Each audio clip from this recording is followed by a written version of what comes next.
அமெரிக்க அதிபர் பராக் ஒபாமாவுக்கு எதிராக எழுந்து வரும் கோபங்கள், விமர்சனங்களுக்கு பின்னால் இனவெறி இருப்பதாக நான் நினைக்கிறேன். ஒபாமா ஒரு கருப்பர் என்பதால், அவர் ஆப்பிரிக்க அமெரிக்கர் என்பதால் இந்த துவேஷம் எழுந்திருப்பதாக நான் உணர்கிறேன். நான் அமெரிக்காவின் தெற்கிலிருந்து வந்தவன். இத்தனை ஆண்டுகளில் தெற்கு பெரும் வளர்ச்சியை சந்தித்துள்ளது. ஆனால் இனவெறி அங்கு இன்னமும் மிச்சம் உள்ளது. தெற்கிலுள்ள வெள்ளையர்களிடம் மட்டுமல்லாமல் ஒட்டுமொத்த அமெரிக்க வெள்ளையர்கள் மத்தியிலும் கருப்பர்களால், ஆப்பிரிக்க அமெரிக்கர்களால் நாட்டுக்கு தலைமை தாங்க முடியாது என்ற நம்பிக்கை மனதுக்குள் ஆழமாக ஊடுருவியுள்ளது. தற்போது ஒபாமா அந்த பதவிக்கு வந்துள்ளதை அவர்களால் தாங்க முடியவில்லை. இந்த எண்ணம் இன்னும் மறையாமல் இருப்பது எனக்கு வருத்தம் தருகிறது, கவலையை ஏற்படுத்துகிறது. இப்படி சொன்னவர் அமெரிக்காவின் முன்னாள் அதிபர் ஜிம்மி கார்ட்டர். 2009 ஆண்டு செப்டம்பர் மாதத்தில் NBC தொலைக்காட்சிக்கு அளித்துள்ள பேட்டியில் இது குறித்து தனது வருத்தத்தை அவர் தெரிவித்திருந்தார். கருப்பின அடிமைகள் லிங்கனால் விடுவிக்கப்பட்டனர், மார்டினாலும் மால்கம் எக்ஸாலும் உயர்ந்தனர், ஒபாமா அதிபரானதில் தலை நிமிர்ந்தனர் என்ற வார்த்தை ஜாலங்கள் அனைத்தையும் உடைத்து போட்டது ஜிம்மி கார்ட்டரின் அந்த பேட்டி. ஒரு கருப்பினத்தவர் அதிபராகிவிட்டார் என்று சிலர் சிலாகித்துக் கொண்டிருக்க, அதிபரே ஆனாலும் அவர் கருப்பர்தான் என்று சிலர் அமிலம் உமிழ்ந்து கொண்டிருந்தனர். நிறவெறி நீடித்திருக்கும், சமூக ஏற்றத்தாழ்வுகள் நிறைந்திருக்கும் அமெரிக்க தேசத்தில் அடிமைகளின் புதல்வன் எப்படி அதிபராக முடிந்தது? பார்வியந்த பராக் ஒபாமாவால் என்ன மாற்றம் நிகழ்ந்தது அமெரிக்காவில்? யாராக, யாருக்கானவராக இருந்தார் ஒபாமா என்ற கேள்விகள் நிறைந்திருக்கும் வெள்ளை மாளிகையின் கருப்பு காதலன் பராக் ஒபாமாவை எதிர்கால தலைமுறைகளும் அவசியம் அறிந்து கொள்ள வேண்டும். முதலில் இந்த கதைகளின் கதையில் நாம் பார்ப்போம். பராக் ஒபாமாவை அறிந்து கொள்ளும் முன் அவருக்கான அமெரிக்கா எப்படியாக இருந்தது என்று கொஞ்சம் நாம் அறிந்து கொள்ள வேண்டியது அவசியம். லட்சக்கணக்கான பழங்குடியின மக்களை கொன்று ஐரோப்பியர்களால் கைப்பற்றப்பட்ட வட அமெரிக்காவின் மத்திய பகுதியே அமெரிக்கா என்று பொதுவாக அழைக்கப்படும் யுனைடெட் ஸ்டேட்ஸ் ஆஃப் அமெரிக்கா. இதில் வேடிக்கை என்னவென்றால், நாம் என்று நினைத்தே அவர்களை கொன்றிருக்கிறார்கள். இங்கு நாம் என்பது எல்லோரும் அல்ல, நாம் இந்தியர்கள். ஆம், அந்த அமெரிக்க பழங்குடிகளை இந்தியர்கள் என்று நினைத்தே கொன்றிருக்கிறார்கள். பழங்குடிகளில் பெரும்பகுதி கொல்லப்பட்ட பிறகு வேலை செய்ய மனிதர்களின் தேவை அதிகரித்தது. என்ன செய்வது என்று யோசித்தவர்களுக்கு ஆப்பிரிக்க கண்டம் காண கிடைத்தது. துப்பாக்கிகளை காட்டி லட்சக்கணக்கான கருப்பு மனிதர்கள் அடிமைகளாக்கப்பட்டனர். இந்தியாவில் தீண்டாமை கொடுமைகளுக்கு உள்ளாக்கப்பட்ட மக்களுக்கு இணையாக பல கொடுமைகளுக்கு உள்ளாக்கப்பட்டனர் கருப்பின அடிமைகள். முழுமையாக உடல் உழைப்பு சுரண்டப்பட்டது. அமெரிக்கா வளர்ந்தது. கருப்பின அடிமைகளுக்கு இந்திய ஒடுக்கப்பட்ட மக்களுக்கு கிடைத்தது போன்ற சட்டப்பூர்வ விடுதலையை கிடைக்கச் செய்தது. கருப்பின அடிமைகள் கருப்பின மனிதர்களானார்கள். உலகப் போர்களின் தேவை இராணுவத்தில் இடம் கிடைக்கச் செய்தது. எனினும் கல்வி, வேலைவாய்ப்பு, சம உரிமை, சுயமரியாதை தொடர்ந்து மறுக்கப்பட்டே வந்தது. Malcolm X, Martin Luther king போன்றோர் தங்கள் உரிமைகளுக்காக தொடர்ந்து போராடினர், கொல்லப்பட்டனர். நிறவெறி மட்டும் நீடித்துக் கொண்டே இருந்தது. அப்படியான நாட்டில்தான் கலப்பு திருமணம் செய்து கொண்ட ஆப்பிரிக்க கருப்பின தந்தைக்கும் வெள்ளையின தாய்க்கும் பிறந்தார் ஒபாமா. என்னதான் வெள்ளையின தாய்க்கு பிறந்திருந்தாலும் நிறவெறி ஒபாமாவையும் விட்டு வைக்கவில்லை. கருப்பினத்தவருக்கு எதிரான அமெரிக்கர்களின் நிறவெறி அந்த அளவிற்கு அவர்களுக்குள் ஊறிப்போயிருந்தது. இப்படியான சூழ்நிலையில்தான் விடுதலை விடுதலை என்று கொண்டாடும் அளவிற்கான கருப்பின மக்களின் உரிமைகளின் உச்சமாக ஒபாமா அதிபரானார். பராக் ஹுசேன் ஒபாமா அமெரிக்க வரலாற்றில் ஆப்பிரிக்க அமெரிக்க இனத்தைச் சேர்ந்த முதலாவது குடியரசுத் தலைவர் என்ற பெருமையையும், செனட் அவையின் 5வது ஆப்பிரிக்க அமெரிக்க இனத்தவர் என்ற பெருமையையும் பெற்றவர். ஹொனாலுலுவில் உள்ள ஹவாய் பல்கலைக்கழகத்தில் முதலாக ஒபாமாவின் பெற்றோர்கள் சந்தித்துக் கொண்டனர். கென்யாவைச் சேர்ந்த பராக் ஒபாமா சீனியர் கென்சாஸ் மாகாணத்தைச் சேர்ந்த வெள்ளையின ஆன் டான்கமுக்கு பிறந்தார் பராக் ஒபாமா. தனது 2 வயதில் தாயாரும் தந்தையாரும் மனமுறிவு செய்து தந்தை பராக் ஒபாமா சீனியர் கென்யாவுக்கே திரும்பினார். பின்னர் ஆன் டான்கம் இந்தோனேஷியாவைச் சேர்ந்த லோலோ சுட்டோரோவை திருமணம் செய்து கொள்ள பராக் ஒபாமா தனது 6வது வயதிலிருந்து 10வது வயது வரை ஜகர்த்தாவில் வசித்தார். 1971 ஹொனலுலுவுக்கு திரும்பி உயர்பள்ளியிலிருந்து பட்டம் பெறுவது வரை தனது பாட்டி தாத்தாவுடன் வசித்தார் ஒபாமா. ஒபாமாவின் அப்பா 1982 சாலை விபத்தில் உயிரிழந்தார். தாயார் ஆன் டன்ஹமும் 1995 புற்றுநோய் காரணமாக உயிரிழந்தார். 2008 நவம்பர் 3 குடியரசுத் தலைவர் தேர்தலுக்கு ஒரு நாள் முன்பு ஒபாமாவின் பாட்டியும் இறந்தார். தனது டீனேஜ் வாழ்க்கையில் மதுவையும் போதைப் பொருட்களையும் பயன்படுத்தினேன் என்று ஒபாமாவே சில முறை கூறியுள்ளார். உயர்பள்ளியில் பட்டம் பெற்று லாஸ் ஏஞ்சலஸ் நகருக்கு இடம்பெயர்ந்து ஆக்சிடென்டல் கல்லூரியில் 2 ஆண்டுகளாக ஒபாமா படித்தார். பின்னர் கொலம்பியா பல்கலைக்கழகத்துக்கு இடமாறி 1983 அரசியல் அறிவியலில் பட்டம் பெற்றார். மேலும் நியூயார்க் நகரில் வணிக பண்பாட்டு நிறுவனம், நியூயார்க் பொது ஆராய்ச்சி குழுமம் ஆகிய அமைப்புகளில் 2 ஆண்டுகள் வேலை செய்தார். பிறகு சிகாகோவின் தெற்கு பகுதிக்கு இடம்பெயர்ந்து கிறிஸ்துவ தேவாலயங்களுக்கு துணையாக சமுதாய ஒருங்கிணைப்பு அமைப்பின் நிர்வாகியாக பணியாற்றினார். 1985 முதல் 1988 வரை இவரின் கண்காணிப்பில் அவ்வமைப்பு வளர்ந்து சிகாகோ மக்களுக்கு தொழில் பயிற்சி உள்ளிட்ட பல்வேறு திட்டங்களில் பங்காற்றினார். 1988 ஹார்வர்ட் சட்டக்கல்லூரியில் சேர்ந்த ஒபாமா ஒரு ஆண்டுக்கு பிறகு ஹார்வர்ட் சட்ட விமர்சனம், அதாவது ஹார்வர்ட் லா ரிவ்யூ என்ற புகழ்பெற்ற சட்டம் தொடர்பான இதழின் பதிப்பாசிரியராக தேர்ந்தெடுக்கப்பட்டார். 2 ஆண்டுகளுக்கு பின்பு அவ்விதழின் முதல் கருப்பின தலைவராக பொறுப்பேற்றார். இதனால் 1991 சட்ட பட்டத்தை பெற்றதற்கு பிறகு அமெரிக்க இன உறவு பற்றிய புத்தகம் எழுதுவதற்கு ஒரு பதிப்பகம் இவருடன் ஒப்பந்தம் செய்தது. 1995 ட்ரீம்ஸ் ஃப்ரம் மை ஃபாதர் என்ற தலைப்பில் அந்த நூல் வெளிவந்தது. பின்னர் சிகாகோவுக்கு திரும்பி 1992 சிகாகோ சட்டக்கல்லூரியில் பணியாற்ற ஆரம்பித்தார். 1993 ஒரு சட்ட நிறுவனத்தில் சேர்ந்து 1996 வரை மனித உரிமை தொடர்பான வழக்குகளில் வழக்கறிஞராக பணிபுரிந்தார். இந்த சட்ட நிறுவனத்தில் இருக்கும் பொழுதுதான் மிச்சல் ஒபாமாவை முதலாக சந்தித்தார். பிறகு மிச்சலுடன் காதலாகி அது கல்யாணத்தில் முடிந்தது. மிச்சலை 1992 திருமணம் செய்தார். இவர்களுக்கு 1998 மலிகா மற்றும் 2001 ஷாஷா என்ற 2 பெண் குழந்தைகள் பிறந்தனர். ஒபாமாவின் குடும்பத்தில் கென்யர்கள், இந்தோனேஷியர்கள், வெள்ளையின அமெரிக்கர்கள் மற்றும் சீனர்கள் கூட உள்ளனர். தனது தாயாரின் முன்னோர்கள் அமெரிக்க பழங்குடி மக்களாக கூட இருக்கலாம் என்றும் ஒபாமா ஒருமுறை கூறியுள்ளார். 1992 முதல் 2004 வரை சிகாகோ பல்கலைக்கழக சட்டக்கல்லூரியில் பேராசிரியராகவும் ஒபாமா பணியாற்றியுள்ளார். 2000 அமெரிக்க கீழவை தேர்தலில் தோல்வியடைந்து 2003 ஜனவரியில் மேலவைக்கு பிரச்சாரத்தை தொடங்கினார். இல்லினாய் மாநிலத்தில் சட்டமன்ற உறுப்பினராக இருக்கும் பொழுது 2004 ஜனநாயக கட்சியின் தேசிய சம்மேளனத்தில் ஒபாமா ஆற்றிய சிறப்புரை தேசிய அளவில் கவனம் பெறச் செய்தது. பின்னர் 2004 நவம்பர் மாதத்தில் அமெரிக்க மேலவை தேர்தலில் 70% வாக்குகளை பெற்று செனட்டராக தேர்ந்தெடுக்கப்பட்டார். 2004 செனட்டர் அவையில் ஜனநாயக கட்சி குறைந்த எண்ணிக்கையிலேயே இருந்த காலத்தில்தான் ஒபாமா பதவியேற்றார். அமெரிக்க மத்திய அரசின் ஆயுதங்கள் கட்டுப்பாட்டை உறுதியாக்க அப்பொழுதே அவர் சட்டத்தை கொண்டு வந்தார். 2006 ஜனநாயக கட்சி பெரும்பான்மை பெற்றதற்கு பிறகு தேர்தல் மோசடி, காலநிலை மாற்றம், அணுசக்தி தீவிரவாதம், முன்னாள் படை வீரர் நல்வாழ்வு போன்ற பிரச்சனைகள் தொடர்பான சட்டங்களை இயற்ற காரணமானார். மேலும் வெளிப்படையான அரசு, ஈராக் போர் முடிவு, குழந்தைகளுக்கு உடல்நல காப்பீடு போன்ற சட்டங்களையும் கொண்டுவர பெரும்பங்காற்றினார். சிகாகோவின் தெற்கு பகுதி உள்ளிட்ட 13ஆம் தேர்தல் மாவட்டத்தின் சார்பில் 1996 ஒபாமா இல்லினாய் மாநில செனட்டராக தேர்ந்தெடுக்கப்பட்டார்.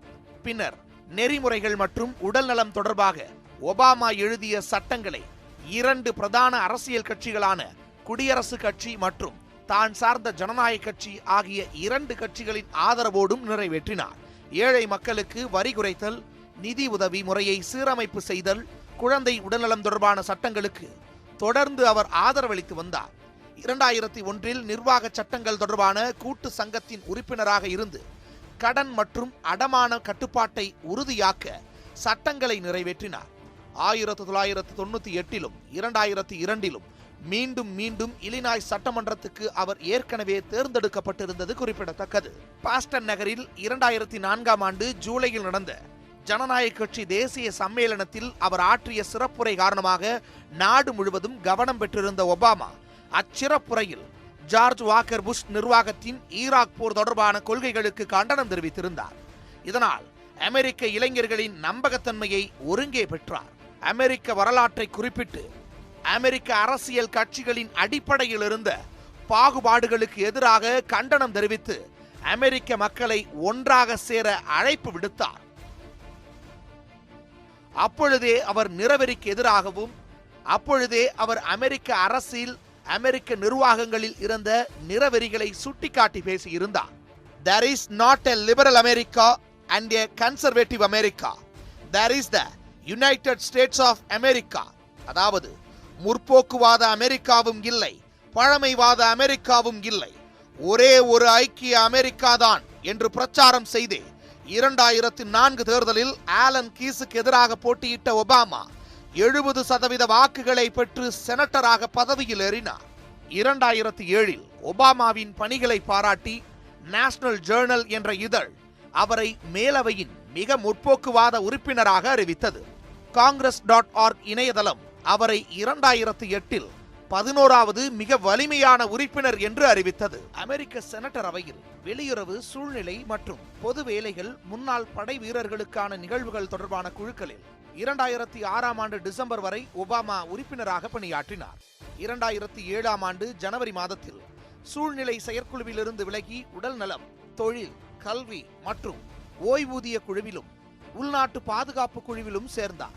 மேலும் செனட்டின் வெளியுறவு குழுவில் உறுப்பினராக பணியாற்றிய போது கிழக்கு ஐரோப்பா, மத்திய கிழக்கு, மத்திய ஆசியா மற்றும் ஆப்பிரிக்காவுக்கு அவர் பயணம் மேற்கொண்டுள்ளார். 2007 பிப்ரவரி 10 இல்லினாய்ஸ் மாநிலத்தின் தலைநகரம் ஸ்பிரிங்ஃபீல்டில் குடியரசுத் தலைவர் போட்டியை அதிகாரப்பூர்வமாக ஒபாமா தொடங்கினார். பிரச்சாரம் முழுவதிலும் ஆற்றல் சுதந்திரம், ஈராக் போர் முடிவு மற்றும் உடல்நல பாதுகாப்பு என்ற 3 முதன்மை வாக்குறுதிகளை அவர் முன்னிறுத்தினார். முதல் 6 மாதங்களிலேயே ஒபாமாவின் பிரச்சாரம் $58 மில்லியன் நன்கொடைகளாக குவித்தது. 2008 ஆண்டு ஜனவரி மாதத்தில் தொடங்கிய ஜனநாயக கட்சி அதிபர் வேட்பாளர் தேர்தல்களில் ஒபாமா ஹிலாரி கிளின்டனுக்கு எதிராக போட்டியிட்டார். முதலாவதாக நடந்த அயோவா, நெவோடா, தெற்கு கரோலினா ஆகிய மாகாணங்களில் வெற்றி பெற்று நியூ ஹாம்சைர் மாகாணத்தில் ஹிலாரிக்கு சம அளவில் வாக்குகளை பெற்றார் பராக் ஒபாமா. ஏப்ரல் மற்றும் மே மாதங்களில் ஒபாமாவும் ஹிலாரியும் சம அளவில் வாக்குகளை பெற்றிருந்தனர். ஆனால் ஜூன் 3 ஒபாமா ஜனநாயக கட்சியின் அதிபர் வேட்பாளராவதற்கு தேவையான அளவில் பிரதிநிதிகளின் ஆதரவை பெற்றார். இதனையடுத்து ஜூன் 7 ஹிலாரி கிளின்டன் தனது பிரச்சாரத்தை நிறுத்திக் கொண்டு ஒபாமாவுக்கு ஆதரவளித்தார். இதனையடுத்து அதிகாரப்பூர்வமாக ஜனநாயக கட்சி வேட்பாளராக அறிவிக்கப்பட்ட ஒபாமா குடியரசுக் கட்சி வேட்பாளர் ஜான் மெக்கெயினுக்கு எதிராக பிரச்சாரம் செய்ய ஆரம்பித்தார். இடையிடையே ஒபாமா ஒரு கருப்பினத்தவர் என்பதும் அது குறித்தான சர்ச்சைகளும் எழுந்த வண்ணமே இருந்தன. 2008 ஆண்டு ஆகஸ்ட் 23 டெல்வார் மாநிலத்தின் செனட்டராக இருந்த ஜோ பிடெனை துணை அதிபர் வேட்பாளராக ஜனநாயக கட்சியினர் தேர்ந்தெடுத்தனர். ஆரம்பம் முதலே புஷ் நிர்வாகத்தின் ஈராக் போர் தொடர்பான கொள்கைகளுக்கு எதிராக இருந்தார் ஒபாமா. 2002 ஆண்டு அக்டோபர் மாதத்தில் புஷும் அமெரிக்க காங்கிரசும் ஈராக் போர் தொடங்க ஒப்புதல் அளித்துக் கொண்டிருந்த அதே நாளில் ஒபாமாவோ சிகாகோவில் முதலாம் ஈராக் போர் எதிர்ப்பு கூட்டத்தில் சொற்பொழிவாற்றிக் கொண்டிருந்தார். 2006 ஆண்டு வாக்கில் ஈராக்கில் இருந்து படைகளை வாபஸ் வாங்க வேண்டும், சிரியா மற்றும் ஈரான் நாடுகளுடன் பேச்சுவார்த்தை நடத்த வேண்டும் என்று அவர் கருத்து தெரிவித்து வலியுறுத்தி வந்தார். ஈரான் அணு ஆயுதங்கள் தயாரிப்பை நிறுத்த வேண்டும் என்றால் அந்நாட்டுடன் முதலில் பேச்சுவார்த்தை தான் நடத்த வேண்டும் என்ற அவரது கருத்து பலராலும் பாராட்டப்பட்டது. இவையெல்லாம் அவருக்கு வாக்குகளாகவும் மாறியது. உலகம் முழுவதிலும் அணு ஆயுதங்கள் உருவாக்குவதை தடை செய்ய அவர் ஆதரவளித்திருக்கிறார். வெளிநாட்டு கொள்கைகள் மூலமாக உலகத்தை வழிநடத்த வேண்டும் என்பதே ஒபாமாவின் அப்போதைய கருத்தாக இருந்தது.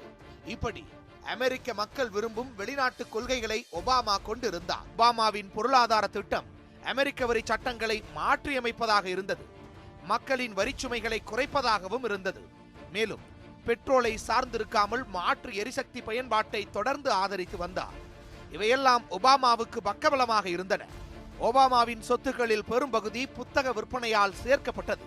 கென்யாவைச் சேர்ந்த தந்தை, வெள்ளையின தாய் இவர்களுக்கு பிறந்து ஹொனலுலுவிலும் ஜகர்த்தாவிலும் வளர்ந்து ஐவி லீக் பல்கலைக்கழகத்தில் படித்த ஒபாமாவுடைய வாழ்க்கை வரலாற்றுக்கும் 1960களில் சமூக உரிமை இயக்கத்தில் பயின்ற மற்ற ஆப்பிரிக்க அமெரிக்க அரசியல்வாதிகளுடைய வாழ்க்கை வரலாறுகளுக்கும் பல்வேறு வேறுபாடுகள் இருந்தன.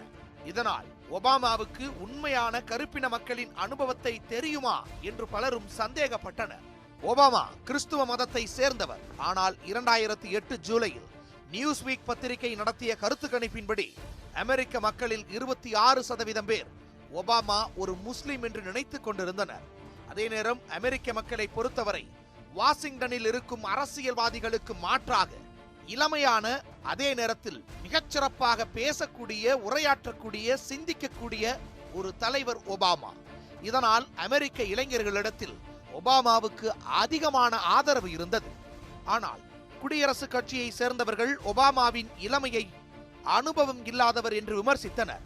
அமெரிக்காவுக்கு எதிரான உலக தலைவர்களுடன் நிபந்தனை இல்லாமல் பேச்சுவார்த்தை நடத்துவேன் என்று அவர் தெரிவித்ததை காரணம் காட்டி ஒபாமாவுக்கு வெளிநாட்டு உறவில் போதுமான அனுபவம் இல்லை என்று குடியரசுக் கட்சி தலைவர்கள் எதிர்த்தனர். 2008 ஆண்டு செப்டம்பரில் 22 நாடுகளில் பிபிசி நடத்திய வாக்களிப்பில் அந்த நாடுகளின் மக்கள் ஜான் மெக்கெயினை விட ஒபாமாவை அதிகமான மக்கள் ஆதரவளிக்கின்றனர் என்று தெரிய வந்தது. ஒபாமா தேர்ந்தெடுக்கப்பட்டால் அமெரிக்காவுக்கும் வெளிநாடுகளுக்கும் உறவு மேம்படும் என்று வாக்களித்த மக்களில் பெரும்பான்மையானோர் கருதினர். இந்தியாவில் மெக்கெயினை விட ஒபாமாவிற்கு 9% அதிகமானோர் ஆதரவாக இருந்தனர். இந்த இடத்தில் ஒரு முக்கியமான விஷயம், ஒபாமா இந்த தேர்தல் பிரச்சாரத்தில் "We can" என்ற ஸ்லோகனை பயன்படுத்தினார். மிகச்சிறந்த பேச்சாளராக அமெரிக்க மக்களால் அறியப்பட்டிருந்தார். எல்லோரும் எதிர்பார்த்தது போலவே ஒபாமா அதிபர் தேர்தலில் வெற்றி பெற்றார். கருப்பர் இனத்தைச் சேர்ந்த ஒருவர் அமெரிக்க அதிபராக இருப்பது அதுவே முதல் முறை. கடும் குளிரையும் பொருட்படுத்தாமல் சுமார் 25 லட்சம் பேர் வாஷிங்டனில் திரண்டிருந்து ஒபாமா பதவியேற்பை கண்டுகளித்தனர். அமெரிக்க அதிபர் தேர்தலில் மிகப்பெரிய வெற்றியை பெற்று சாதனை படைத்தார் பராக் ஒபாமா. கருப்பர் இனத்தைச் சேர்ந்த ஒருவர் அமெரிக்க அதிபர் பதவிக்கு வருவது என்பது கனவாகவே இருந்து வந்த நிலையில் அதை சாதித்து காட்டிய ஒபாமாவின் சாதனை உலக நாடுகளின் கவனத்தை ஈர்த்தன. உலகெங்கும் உள்ள கருப்பின மக்கள் ஒபாமாவின் வெற்றியை தங்களது வெற்றியாகவே கொண்டாடினர். கொட்டும் பணியையும் பொருட்படுத்தாமல் பதவியேற்பு விழாவை காண விடிய விடிய காத்திருந்தனர். கூடியிருந்த லட்சக்கணக்கானோரும் ஒபாமா ஒபாமா என்று உற்சாக குரல் எழுப்பினர். 1861 அடிமை விலங்கொடித்த அமெரிக்க முன்னாள் அதிபர் ஆப்ரஹாம் லிங்கன் பதவி பிரமாணத்துக்கு பயன்படுத்திய பைபிளை ஒபாமாவின் மனைவி மிச்சல் எடுத்து தர, அதன் மீது தனது இடது கையை வைத்து வலது கையை உயர்த்தி பதவி பிரமாணம் எடுத்துக்கொண்டார் ஒபாமா. கடுமையான பாதையில் நடைபோட்டு வந்த பராக் ஒபாமா கருப்பர் இனத்திற்கு பெரும் பெயரை சேர்க்கும் வகையில் அமெரிக்காவின் 44வது அதிபராக தேர்ந்தெடுக்கப்பட்டு அப்பதவியில் அமரும் முதல் கருப்பர் இனத்தவர் என்ற புதிய சகாப்தத்தை தோற்றுவித்தார். காரிருள் கிழித்து உலகெங்கும் உள்ள கோடான கோடி ஒடுக்கப்பட்ட மக்களின் உதய சூரியனாக அமெரிக்க அதிபராக ஒபாமா பதவியேற்றார். இப்படித்தான் அவரது பதவியேற்பு வர்ணிக்கப்பட்டது. ஆனால் ஒபாமா அதிபராக பதவியேற்ற பிறகு மற்ற அமெரிக்க அதிபர்களைப் போலவே செயல்பட்டார். புஷ் இருந்த இடத்தில் ஒபாமா, வெள்ளை இனத்தவர் இருந்த இடத்தில் கருப்பினத்தவர், அவ்வளவு. வேறு எந்த பெரிய சமூக மாற்றமும் அமெரிக்காவில் நிகழ்ந்திருக்கவில்லை. Martin Luther King, Malcolm X போன்றோர் பதவியில் இல்லாத போதும் அமெரிக்க சமூகத்தில் ஏற்படுத்தி இருந்த தாக்கத்தில் பாதியை கூட அமெரிக்க அதிபர் ஒபாமாவால் செய்திருக்க முடியவில்லை. மாறாக நிறவெறி அமெரிக்க அதிபர் வரை நீண்டிருந்தது மட்டுமே மிச்சம். பராக் ஒபாமா அமைதிக்கான நோபல் பரிசையும் வென்றுள்ளார். அடுத்த தேர்தலில் போட்டியிட்டு மீண்டும் அதிபரானார். உலகம் முழுவதும் ஏர்போர்ஸ் 1 பயணம் மேற்கொண்டார். பீஸ்டில் வலம் வந்தார். உலகின் அதிகாரம் நிறைந்த மனிதராக இருந்தார். உலகின் மிக பிரபலமான மனிதராக திகழ்ந்தார். தனது ஆட்சி காலத்தில் மற்ற அதிபர்களைப் போலவே எண்ணற்ற விஷயங்களை செய்திருந்தார். பொருளாதார ஏற்றத்தாழ்வுகள் வந்தன, போர்கள் தொடர்ந்தன. அமெரிக்கா எப்போதும் போல இருந்தது. ஒபாமாவை அதிகாரத்தின் ஆணிவேராக நாம் பார்த்திருக்கவில்லை. அவரை நம்மில் ஒருவராகத்தான் பார்த்தோம். அவரிடம் அமெரிக்கர்கள் மட்டுமல்லாமல் உலக மக்கள் அனைவருமே எதிர்பார்த்தது வழக்கமான ஆட்சியை அல்ல, மாற்றத்தை, சமூக சமத்துவ முன்னேற்றத்தை. அமெரிக்காவுக்கு அப்பாலும் அதை எதிர்பார்த்திருந்தனர் மக்கள். ஒபாமாவினுடைய வாழ்க்கையும் சரி, அரசியல் பரிணாம வளர்ச்சியும் சரி, பெரிய திருப்பு முனைகள் ஏதும் இல்லாமல் அல்லது தடாலடியான மாற்றங்கள் இல்லாமல் சராசரியான வளர்ச்சியில், அதே நேரத்தில் நீடித்த நிலையான வளர்ச்சியில் சென்று கொண்டிருந்தது. ஒபாமாவின் மனைவி மிச்சலுடனான அவரது காதல் வாழ்க்கை மிகவும் அழகானதாக, அதே சமயத்தில் அனைவராலும் ரசிக்கப்படக்கூடிய காதல் வாழ்க்கையாக இருந்தது. அதேபோல் மிகச்சிறந்த பேச்சாளரான ஒபாமா பேச்சில் மட்டுமல்லாமல் நடனத்தில், நடத்தையில் என்று பல விதங்களிலும் அனைவரையும் கவர்ந்தார். மேலும் கல்லூரி காலத்திலிருந்தே மிகச்சிறந்த அத்லட்டாகவும் விளங்கினார். பாஸ்கெட் பால் போட்டிகளில் மிக சிறப்பாக பங்கேற்றினார். அதிபரான பிறகும் அது தொடர்ந்து கொண்டேதான் இருந்தது. சாதாரண மக்களின் வாழ்க்கையையே வெள்ளை மாளிகையிலும் வாழ்ந்தார் ஒபாமா. மனைவி சொல்லே மந்திரம் என்பது போல மிச்சல் ஒபாமாவினுடைய ஆலோசனைகளை தக்க சமயத்திலும் ஒவ்வொரு தருணத்திலும் ஒபாமா கேட்டுக்கொண்டே இருந்தார். ஒபாமாவின் ஒவ்வொரு அசைவிலும் அவரது மனைவி மிச்சலின் பிரதிபலிப்புகள் இயல்பாய் தெரியும். மற்ற அமெரிக்கர்களைப் போலவே கிஸ்காம், எலன் ஷோவில் நடனம் உள்ளிட்ட பல விஷயங்களையும் ஒபாமா செய்து வந்தார். தேங்க்ஸ் கிவிங் தேர்ஸ்டேவில் தனது குழந்தைகளுடன் பங்கேற்று மக்களை ரசிக்க வைப்பார். திடீரென்று சென்ட்ரல் பார்க்கில் களமிறங்கி அங்குள்ள மக்களோடு உரையாடி மகிழ்வார். இப்படி சாதாரணமாகவே வலம் வந்தார் ஒபாமா.